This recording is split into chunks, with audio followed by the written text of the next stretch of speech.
Well, thank you, Joe.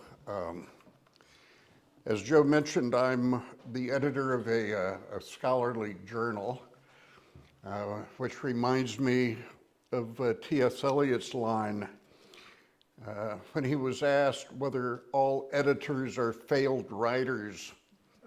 He replied, yes, but so are most writers.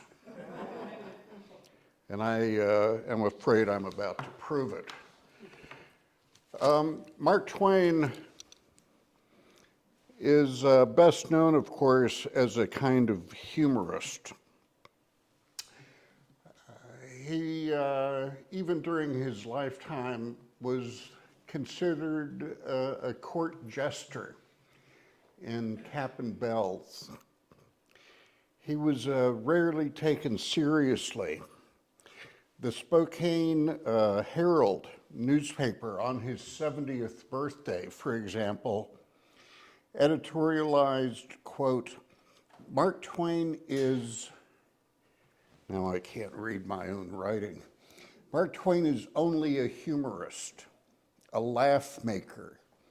He has added nothing to the world's store of science, of the classics, or the high arts. Twain, of course, disagreed. He often objected in print to his reputation as a literary comedian. I wish I could make people understand, he wrote, that I do not wish to be considered a maker of jokes. The humor in my books is merely incidental. Like the olives at dinner, it clears the reader's appetite for the solid stuff that follows. No less a luminary than George Bernard Shaw described Twain as not so much a humorist as a sociologist. Or put another way, Mark Twain was a social satirist, both an American icon and an iconoclast. From the start of his career, his writings had teeth as well as a laugh in them. Consider for a moment this tale that won him a national reputation in 1865, the celebrated jumping frog of Calaveras County. This sketch focused on the antics of an habitual gambler. He wagers on almost anything, horse races, cockfights. Why, he says, if there were two birds sitting on a fence, I would bet you which one would fly first. He owns a ferocious bullpup that wins a fortune in dogfights by chomping down on the hind legs of his opponents until they surrender. Until he meets a dog that has his hind legs amputated. Then he limped off a piece and laid down and died. He would have been famous, the narrator tells us, because the pup had genius. The gambler then captures a frog and trains it to outjump all the other frogs around. It learns to whirl in the air like a donut, turn somersaults, and come down flat-footed like a cat. The gambler bets a stranger $40 that his frog can outjump any other frog in Calaveras County. And to prove the point, he leaves to catch another frog in the swamp for the stranger. While he's gone, however, the stranger fills the gambler's frog full of quail shot up to his chin. I'm not sure I've ever really thought about a frog having a chin. As a result, the gambler's frog can't move. He was planted solid as an anvil, and the frog, fresh from the swamp, hops away, a winner. 19th century readers laughed at this story.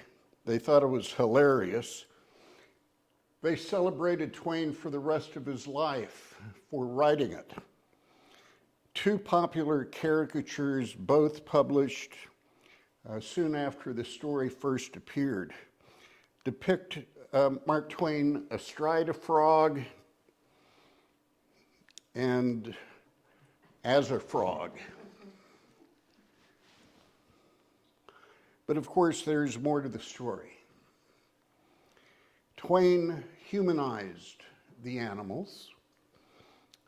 To use a $9 word, he anthropomorphizes them. He gives them names. The bullpup is named Andrew Jackson. The frog he names Daniel Webster. Because he does more than just tell a funny anecdote. The hero of the Battle of New Orleans, the 7th President of the United States, Jackson was nicknamed Old Hickory and was an unapologetic and unreconstructed Southerner, as was Twain at the time he wrote it. The animal named for him, though beaten in his final dogfight, is a sympathetic, perhaps even an admirable type. On the other hand, Daniel Webster, a senator from New England, flip-flopped on the issue of slavery, much like you imagine a frog might. In his desire to be elected president, Webster broke with Northern abolitionists, endorsed the Compromise of 1850, which allowed escaped slaves to be returned to their owners. That is, to curry favor with Southerners whose votes he needed should he ever be elected president. He sacrificed principle to naked political ambition. Unlike the bullpup, the frog is a laughable animal who deserves ridicule. Read as a kind of political allegory, the celebrated jumping frog of Calaveras County then is a tale that contrasts the rustic West with the over-civilized East, the principled, even if defeated South, represented by Jackson, with the duplicitous North, represented by Webster. Many of Mark Twain's tales and stories for the remainder of his career follow this pattern. Hilarious at first glance, but sharply satirical below the surface. Jump forward 20 years to 1884 and the publication of Adventures of Huckleberry Finn. Huck is an outcast, a pariah, who helps a runaway slave escape to freedom, a felony under the Fugitive Slave Act endorsed by Webster. Twain describes him as a boy with a sound heart and a deformed conscience. Deformed in the sense that he has been imperfectly socialized in such norms as slaveholding. He swears, he lies, he steals when necessary. He flouts convention, abhors violence and hypocrisy. And at the close of the novel, he lights out for the territory, that is, the free territory of Oklahoma, in repudiation of what passes for civilization. Little wonder that teachers, librarians, and other custodians of culture disapproved of his behavior. Even the warden of the New York State Reformatory considered removing the novel from the prison library on the grounds it was a corrupting influence. I suppose it made them, the prisoners, want to escape. Little wonder, too, that Twain was sometimes identified as a hot type, a rebel, a radical individualist, a nonconformist, as in this caricature. In a word, Twain was a 19th century progressive on matters of race. I don't go as far as some scholars who argue that he was a 20th century progressive on matters of race. I think they're wrong, because Twain, for one thing, always betrayed an animus toward Native Americans. But he also believed most of the time in the inherent equality of all races, and he put money behind his conviction. He paid for a young black man named William McGuinn to attend Yale Law School. McGuinn later founded a Baltimore law firm that hired a young black lawyer named Thurgood Marshall.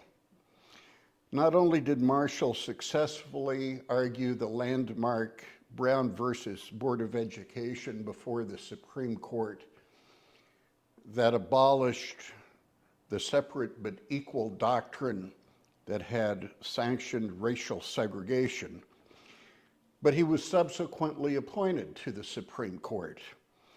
And as you may know, the Baltimore airport is named for him.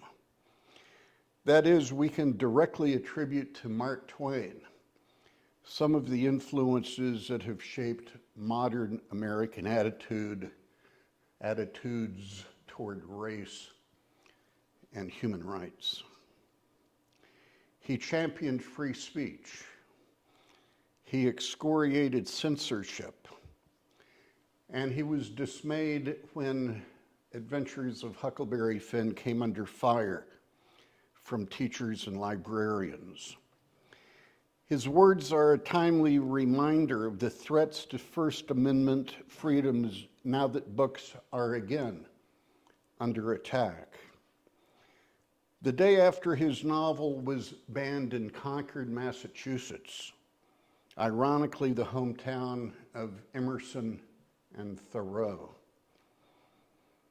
Twain wrote his publisher that the librarians in Concord have given us a rattling tip-top puff, which will go into every paper in the country. They have expelled Huck from their library as trash suitable only for the slums. That will sell 25,000 copies for us, sure. After the book was banned from public libraries in Denver, Omaha, Des Moines, and Brooklyn, Twain joked that when a library expels a book of mine and leaves an unexpurgated Bible lying around, the unconscious irony delights me. If there is an unexpurgated Bible in the children's department there, won't you please help remove Huck from that questionable audience companionship? In a similar scenario, the city commissioner of Denver pronounced Twain's double-barreled detective story literary junk, unworthy of a place in the local library. A cartoonist for the Chicago Daily News depicted Twain entering the Detroit library and declaring, "I wouldn't miss this for any amount." Twain's book was restored to the shelves of the library the next month when the commissioner admitted he had never read the book before censoring it. Twain turned his 1889 novel, A Connecticut Yankee in King Arthur's Court, to even more incisive indictments of the social and political scene, of the oppression of peasants and the poor, of lynching, of warfare, of aristocratic privilege, the tyranny of the church, and even the possibility of technological annihilation. Twain concluded Connecticut Yankee by envisioning a kind of apocalypse wrought by weapons of mass destruction. Dan Beard, the most famous of Twain's illustrators, depicted Twain shouldering a quill that has skewered a king who claims the sacred right to rule us, a holy man who asserts the sacred right to think for us, and a businessman who reserves the sacred right to rob us. A neatly folded American flag dangles from Twain's pocket.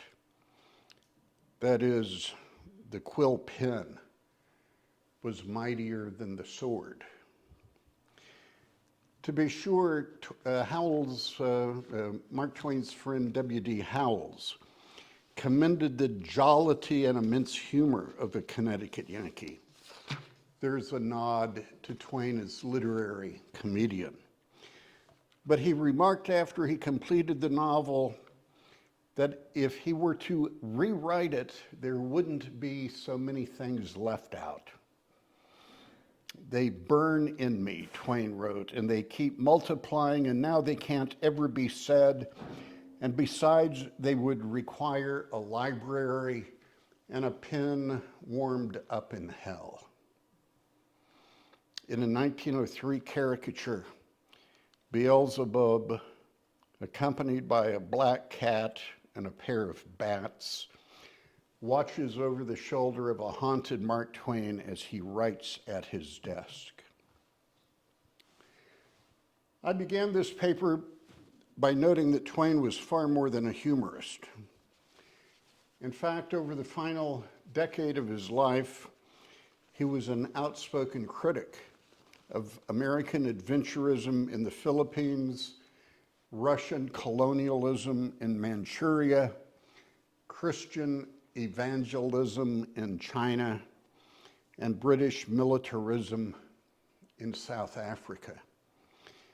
After spending most of the previous decade in Europe, Twain returned to the US in October 1900. He was interviewed by a gaggle of reporters as he literally descended the gangplank. And his remarks were soon reprinted in dozens of newspapers across the country.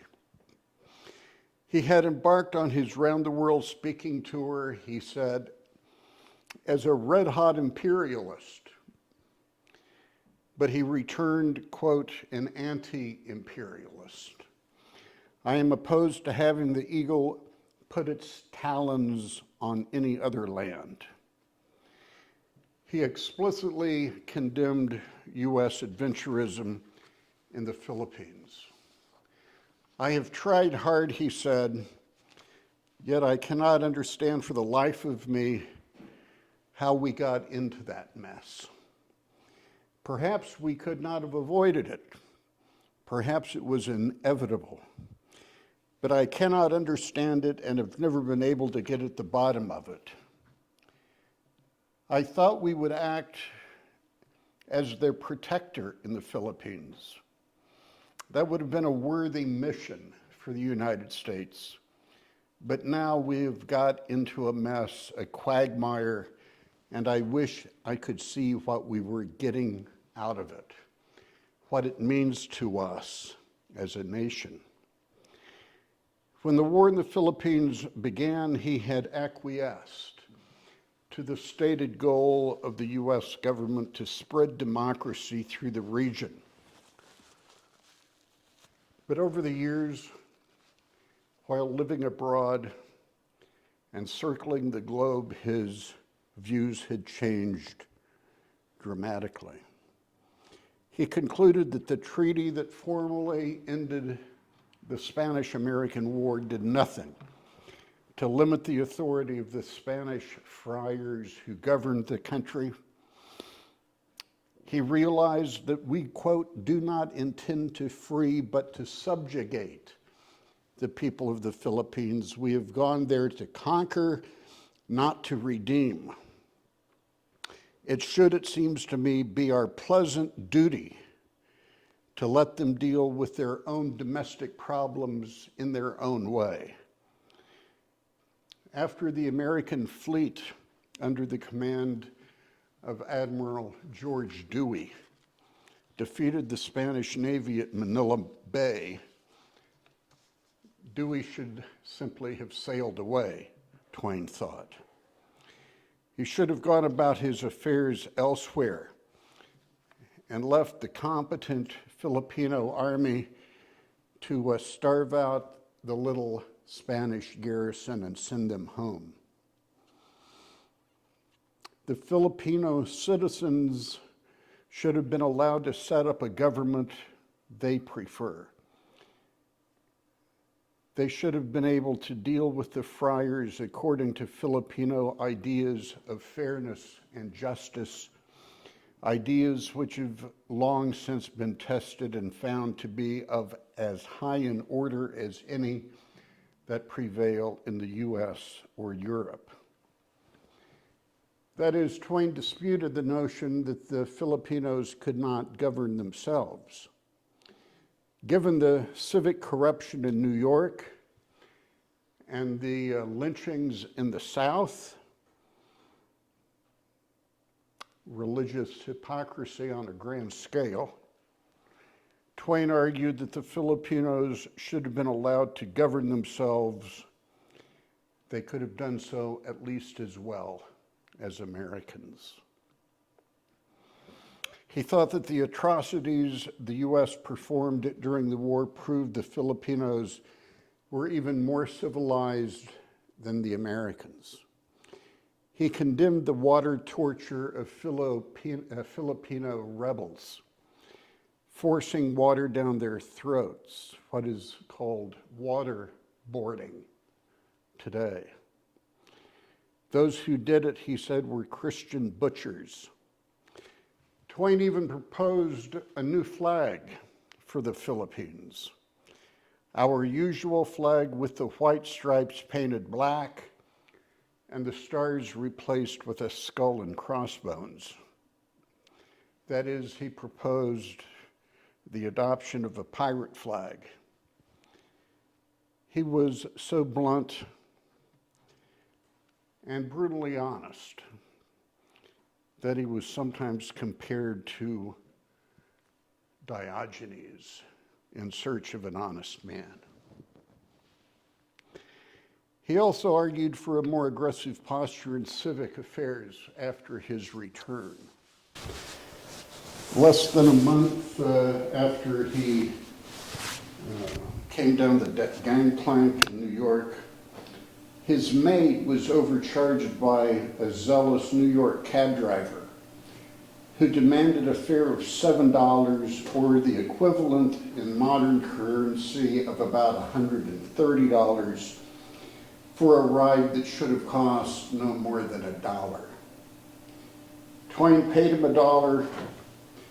He received an insult in return, and as a response, he filed a formal complaint with New York City officials. He wanted the cab driver's license suspended. Overnight, the controversy became a cause célèbre. 1,200 miles away, the Kansas City Star ran a caricature of Twain shaking his fist as the crooked cabbie with his hand out reaches and Twain's maid walks away. The public hearing on Twain's complaint became a media circus. The seats were limited, of course, but many more people tried to claim them than seats were available. During his testimony, Twain insisted he had filed the complaint not out of spite, but because just as any citizen who is worthy of the name of citizen should do, he had no choice. he had a distinct duty. A citizen is a non-classified policeman, and every citizen is a policeman, and it is his duty to assist the police and the magistrate in every way he can. His comments soon inspired a two-frame editorial cartoon depicting Twain in the first as a policeman and in the second as a passenger in a cab driven by a pirate. Twain won the case, by the way. Of course, he regarded imperialism, the invasion of another country by military force or simply by cultural influence, an even more attractive target than he thought corrupt cab drivers. Soon after his return to the U.S., he also addressed the Public Education Association of New York. In the course of his remarks, he expressed sympathy for the boxers in China who were demanding a violent, or fomenting a violent rebellion against foreign intruders. The boxer is a patriot, Twain declared in this speech. He is the only patriot China has, and I wish him success. The boxer believes in driving us out of his country. I am a boxer. Twain supported, that is, the effort to expel foreigners from China, and the very next day he was so pictured by an editorial cartoonist in the New York Evening Journal. The next month, Twain introduced Winston Churchill, the youngest member of the British Parliament, a veteran of the Boer War in South Africa, to an American audience at dinner in New York. In his remarks, Twain decried British prosecution of the Boer War. Churchill was launching a U.S. speaking tour focusing on the topic of South Africa. When Mark Twain rose to introduce him, according to the New York Sun, he got the reception as the star of the evening, the applause being long and hearty. In his remarks, he bluntly expressed his own opinion on the subject at hand. Mr. Churchill and I do not agree on the righteousness of the South African War, he said. But the two great nations were, quote, kindred in language, in literature, and in civil liberty.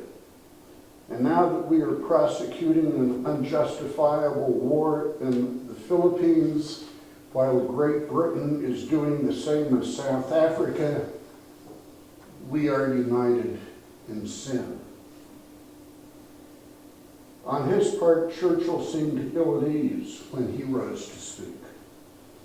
Traces of his nervousness remained throughout his speech, according to the reporters there. Mark Twain had upstaged one of the great orators of the 20th century. Then on December 30th, 1900, on the eve of a new century, Twain published a satirical salutation speech from the 19th century to the 20th. It read as follows: I bring you the stately matron named Christendom, returning bedraggled, besmirched, and dishonored from pirate raids in Manchuria, South Africa, and the Philippines, with her soul full of meanness, his pocket full of boodle, her mouth full of pious hypocrisies. Give her a towel and soap, but hide the looking glass. He courted more controversy a week later when he addressed the City Club of New York. a civic reform organization. He was expected to criticize local political corruption, but he delivered more than advertised. In an impromptu aside toward the close of his speech, he excoriated American foreign policy in the Philippines. He discussed the recent presidential campaign and allowed that he had voted for neither candidate. He joked that if we'd had an anti-donut party, that is an independent third party, neither William Jennings Bryan, the Democrat, nor William McKinley, the Republican, would even have been nominated, because the new party would have forced the others to nominate their best men.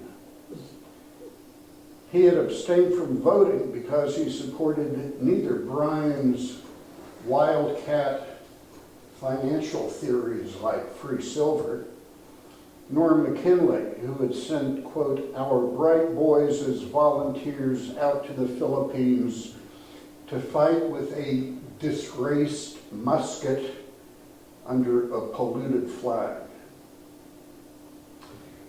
If, as the saying goes, sunshine patriots wrapped themselves in the flag, Mark Twain unwrapped himself from the flag. Most of the New York newspapers quoted his speech the next day.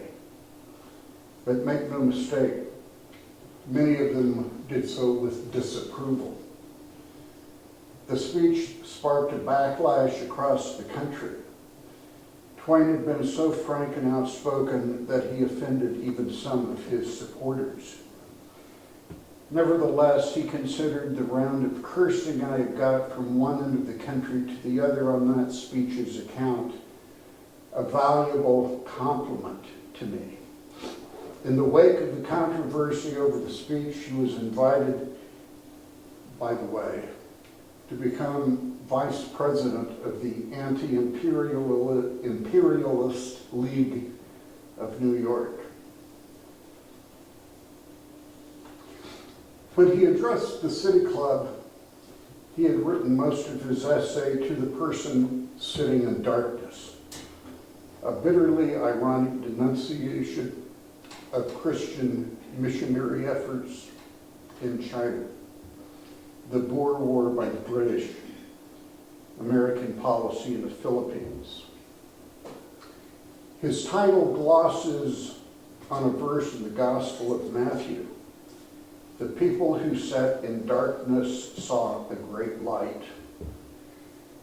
That is, the people sitting in darkness were the benighted Americans.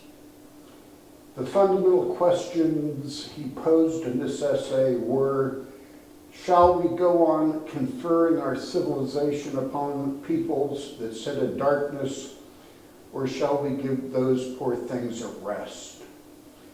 Shall we bang right ahead in our old-time, loud, pious way, or shall we sober up and sit down and think it over? He contrasted the claims of civilized nations with their acts in colonized countries. The phrase cultural imperialism had not yet been coined, so Twain invented his own terms to describe the phenomenon.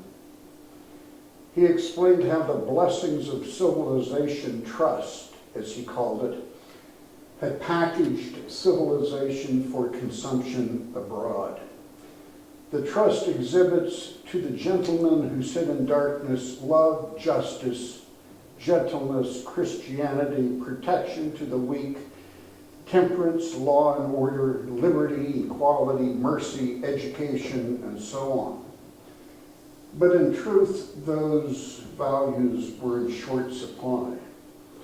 Those goods were merely an outside cover, gay and pretty and attractive, displaying the special patterns of our civilization which we reserve for home consumption, while inside is the actual thing that the customer sitting in darkness buys with his blood and tears and land and liberty. The actual thing with the cover left off included confiscation of property, extortion, glass beads, guns, hymn books, and gin. The American president, the British colonial secretary, the Kaiser, and the Tsar had been exporting the actual thing with the outside cover left off. Twain never wrote anything more scorching, more penetrating in its sarcasm, more fearful in its revelation of injustice and hypocrisy than this essay.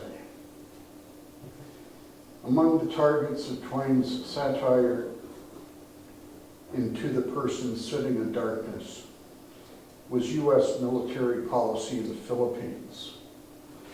The Philippine temptation had been too strong for the master of the game, that is President McKinley, to resist. His entire essay, in fact, is a denunciation of McKinley. The United States had exploited the Filipinos in various ways until we needed them no longer, then derided the sucked orange and threw it away. Both Olivia Clemens, Twain's wife, and his friend Howells approved his decision to publish this piece. His daughter Clara remembered that their opinions enabled him to stand like the Statue of Liberty, unweakened by the waters of condemnation that washed up to his feet, though Howells facetiously suggested that Twain hang himself so as to save his readers the trouble.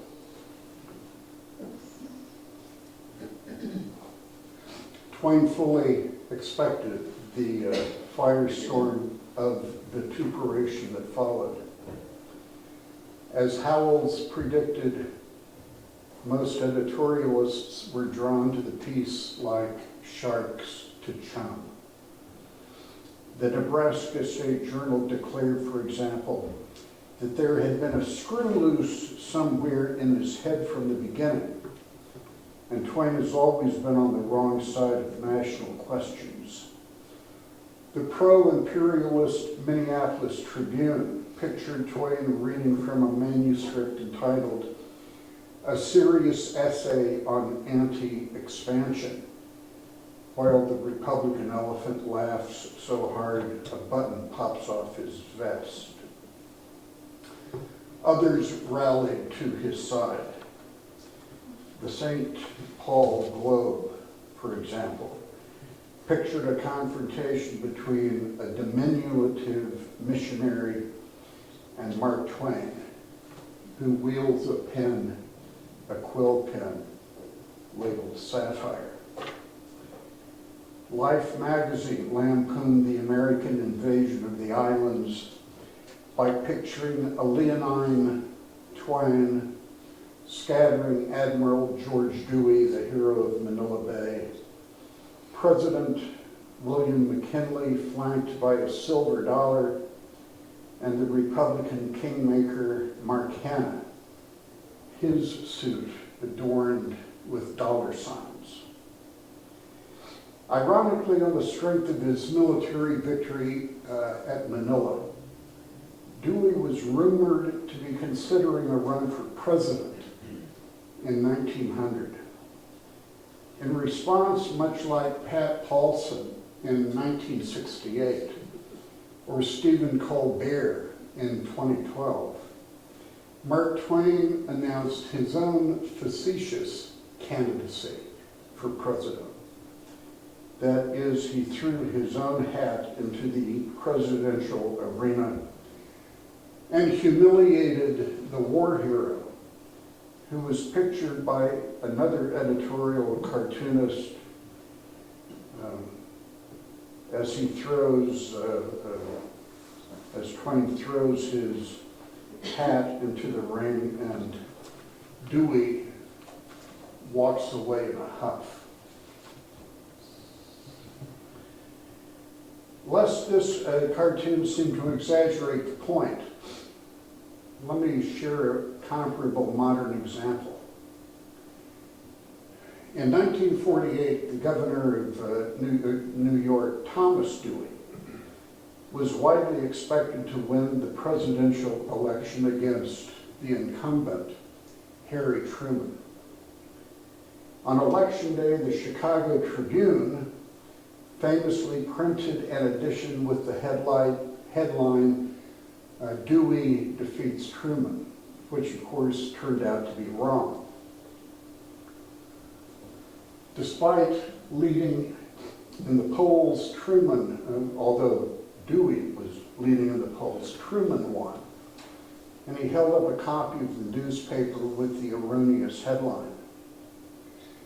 Believe it or not, I found a comparable headline on the front page of the El Paso Herald in 1900. Mark Twain beats Dewey. A different Dewey, to be sure. And Twain beat this Dewey by simply announcing his candidacy first and embarrassing Dewey. Twain was also pictured in Life magazine as a knight in shining armor. A caricature in the Syracuse Herald newspaper depicted Twain with a joke book under his arm, storming away from a limping Uncle Sam. Storming away from Uncle Sam, whose leg is inscribed Philippine policy. A caricature in Bookman magazine pictures Twain standing firmly on an oversized manuscript while wielding again an enormous quill pen. In one of the most nuanced editorial cartoons featuring Twain, the San Francisco Examiner depicts William McKinley as a child, the lower left-hand corner here, whining that Harrison boy and that Twain boy are scolding me. Standing together in the foreground are Twain, who reads a passage from To the Person Sitting in Darkness, and former President Benjamin Harrison, who also criticized McKinley's policies. The bloated patriarch, Papa, the trusts, as he's labeled, nonchalantly smokes a cigar, and Nursey, Mark Hannon, comes through the door to wipe away McKinley's tears. A caricature of Vice President Teddy Roosevelt, who famously championed a big stick foreign policy the year before, hangs on the wall. Though Twain never collected To the Person Sitting in Darkness in any edition of his writings, the Anti-Imperialist League distributed tens of thousands of copies of it.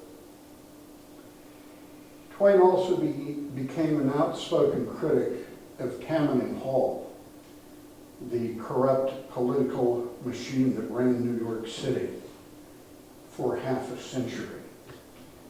After his return to the U.S. in 1900, Twain routinely campaigned for reform candidates. I will vote for anything that opposes Tammany Hall, he insisted. In 1901, he endorsed the mayoral candidacy of Seth Low, the president of Columbia University, who was running against Edward Shepard, the pawn of Tammany. The cartoonist Thomas Nast had long represented Tammany as a vicious tiger in Harper's Weekly. The next four drawings, all printed during this New York mayoral campaign, followed Nast's lead by portraying the political machine as a tiger and Mark Twain is a tiger hunter, first pulling the tiger by the tail, then twisting the tail of the Tammany tiger and belling the cat. Next, entertaining the tiger with a sheaf of jokes as Shepherd guffaws in the background. And finally, astride Pegasus and wielding a quill pen as a lance, chasing the tiger into the underbrush. At a rally for Lowe a week before the election, Twain lampooned Tammany Hall for supporting Shepherd. As he declared, a Tammany banana is easily detected.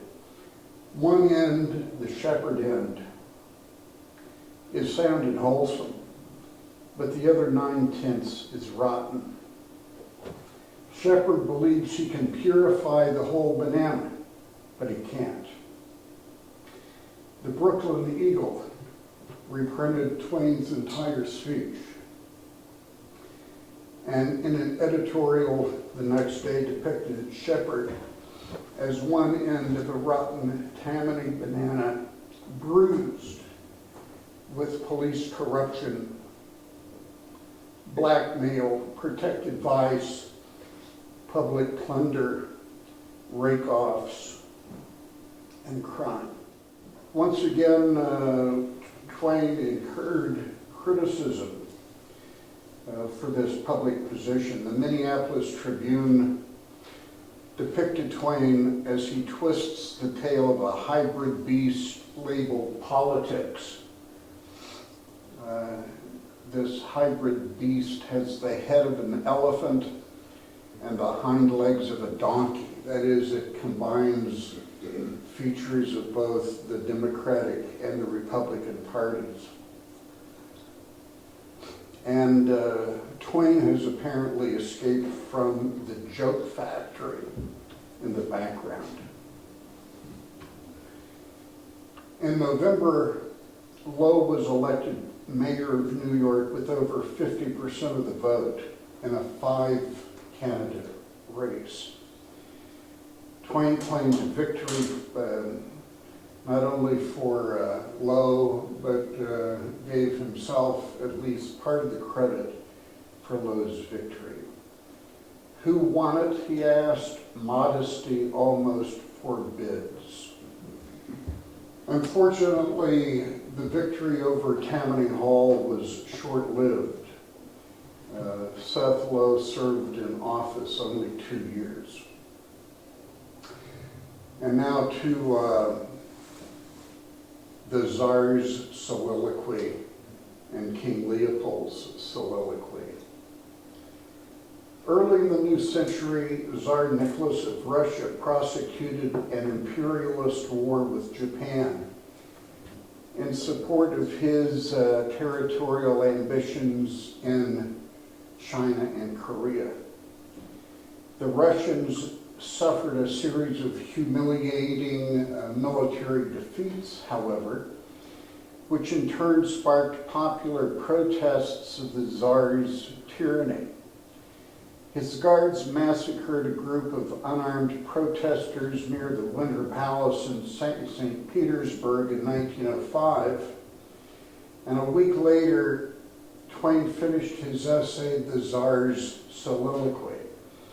In this imaginary disposition, delivered while standing naked before a mirror, the Tsar acknowledges there is no power without clothes. Without his royal robes, he would be as destitute of authority as any other naked person. Nobody could tell me from a person, a barber, a parson, a dude. Who is the real emperor of Russia then? My clothes. In modern parlance, he was nothing more than an empty suit. The original version of this sketch also included an admonition to Russian mothers to teach their children that as adults they should knife a Romanov whenever you find him. The piece also inspired this editorial cartoon in the New York World, in which Twain topples the Tsar from a pedestal using a pin as a lever. The same year he published the Tsar's soliloquy, Twain condemned the murder and oppression of native Congolese by white Europeans. He compared King Leopold of Belgium, the absolute ruler of the Congo Free State, to a vampire who sits at home and drinks blood. Twain compared him to such killers as Nero, Caligula, and Genghis Khan. In his autobiography, Twain called Leopold a bloody monster whose mate is not findable in human history anywhere. For over a generation, Leopold exploited the native laborers by murder, mutilation, overwork, robbery, and rapine. Millions of Congolese died in this genocide. Twain never wavered in his conviction that Leopold was a mass killer. In his essay, King Leopold's Soliloquy, he imagines Leopold defending his barbaric rule, all the while implicitly confessing to his crimes. He earns millions of guineas a year from his Congo enterprises, and he admits every shilling I get costs a rape, a mutilation, or a life. A two-frame caricature pictures Twain confronted by Leopold in the guise of a monstrous jumping frog that he then explodes with a puncture from his writing quill. Once more, the quill as a weapon, the quill mightier than the sword. A final dimension to Mark Twain's satire. As a religious skeptic, he sometimes ridiculed orthodoxy. He was a notorious anti-Catholic, for example. But he was an equal opportunity opponent of virtually all religions, including Christian Science, and its founder, Mary Baker Eddy. He was not opposed to Christian Science on theological grounds, but political ones. He shared the view of Christian scientists and other faith healers that mind could cure the body. But he also believed that the Christian Science Church was first and foremost a business run for profit, and he feared it would grow so influential it would become an official state religion. He considered Eddy an illiterate, the queen of frauds and hypocrites, he called her, who had plagiarized Science and Health, the holy book of the sect, and in one of his last books, published 4 years before his death, entitled Christian Science, he wrote, "Thousands upon thousands of Americans of average intelligence fully believe in science and health, though they can't understand a line of it, and worship the sordid and ignorant old purloiner of that gospel, Mary Baker Eddy." Predictably, his feud with Eddy was featured in some other editorial cartoons at the time, such as this one, Mark Twain and Mary Baker Eddy in a face-off on a spinning gyroscope. Eddie wears a dress shaped like a carving knife and carries a copy of Science and Health, represented as an oversized key, while Twain is armed with a barbed quill and a bottle of ink. Or this one. Eddie waves a banner proclaiming, "I object to smoking," while Twain smokes a cigar, their backs to each other. Or this one. King Leopold at the extreme left wields a bloody knife in one hand and an African effigy in the other. Twain in a nightshirt fires a slingshot at Eddie, who sits with a copy of Science and Health on her lap and thumbs her nose at him. And sort of incidentally, between those two, the art collector and philanthropist J.P. Morgan holds a Rembrandt painting labeled "Old Woman Paring Her Nails."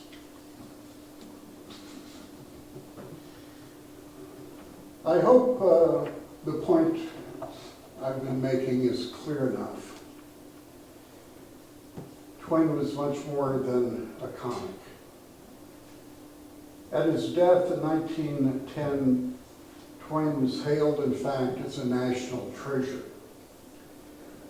The Cedar Falls Gazette, for example, pictured a grieving Uncle Sam, head in hand, holding a copy of a book entitled Life of Mark Twain, which ironically is the title of my book, if any of you are interested. The Nashville American portrayed Columbia in a white tunic, presenting a bouquet of roses and mourning at his bier. Twain is draped in an American flag. A funereal torch emits a banner of smoke containing the titles of several of his books.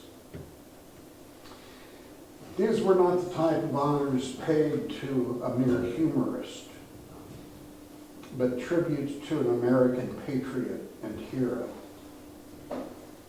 Daniel Webster, the censors who banned his books, dishonest cab drivers, missionaries, the Russian Tsar, the Belgian King, Mary Baker Eddy, and others were, in the end, more than the butt of Mark Twain's jokes. They were the target of his satire. Thank you.